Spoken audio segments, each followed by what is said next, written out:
All right, hey folks, here with Monk here with Sofa King News, and I'm talking to the guys who did the movie Rememory, and I have with me, let's see, I've got Mark and Lee. Yes. Awesome, fantastic. Now the first question I have with this is not an unfamiliar concept. We're talking about a scientist who figures out how to take memories and you can relive them later. Now this is a concept that I will admit is not new to me as in Hollywood. Tell me about your take on this though.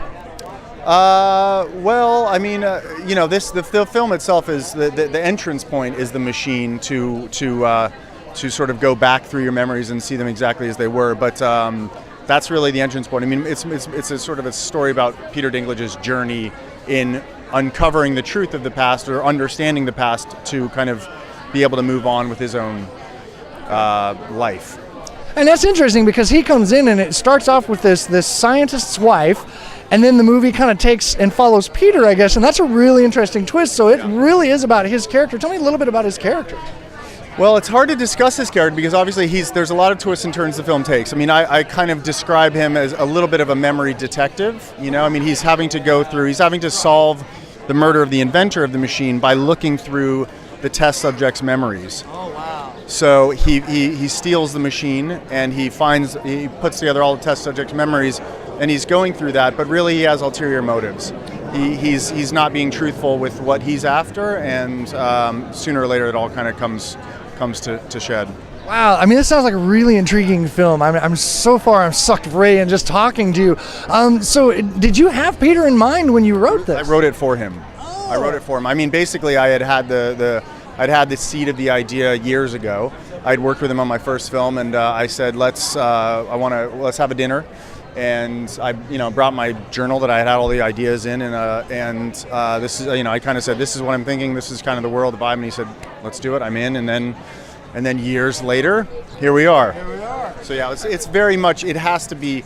When you see the film, you go through quite a period of time in the film where you don't really know why he's doing what he's doing, and someone like Peter, and someone as talented as Peter as far as acting wise. You need someone like that for the audience to engage in immediately, because you don't know why he's doing what he's doing. So you have to be wanting to watch Peter Dinklage. And I'll be honest with you, I totally agree with the choice because I'm a huge Peter fan. Just watching the variety of things he's done from Elf to Game of Thrones is just like, wow, can this guy do anything? Yeah. So how long did it take you guys actual film time to make it?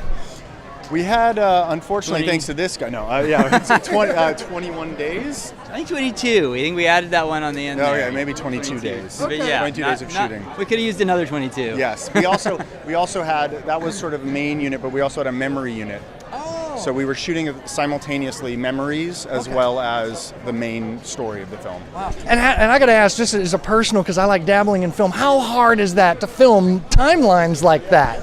I mean, for me, I'm very linear when I think, but when you film, you got to film it jumpy. Yeah. To film out of continuity? I mean, I think it's probably harder on the actors, don't you think, than necessarily on the production? Yeah. For the production, it's all about exigency and making sure everything's running as efficiently as possible. The thing production had the most difficulty understanding, everyone really did, was that every time I would talk about memory, for example, if I'm talking about your memories, everyone would assume that you're in your memories. So in terms of the production of it all, people would always be like, okay, we need Peter here, we need Peter. I said, no, Peter's not in his memories. You know what I mean? When you think about your memories, you're not in them, unless you're looking in the mirror. Exactly. But I think that was always scheduling-wise and planning-wise and production-wise and shooting-wise, it was something that it was really fascinating. By like, guys, they're not in their own memories, So that was it was a funny little one of those things, Fantastic. Thank you so much for talking to me. I really look forward to seeing this one. The story fascinates me. Ladies and gentlemen, this is Monk here at the Dallas International Film Fest 2017.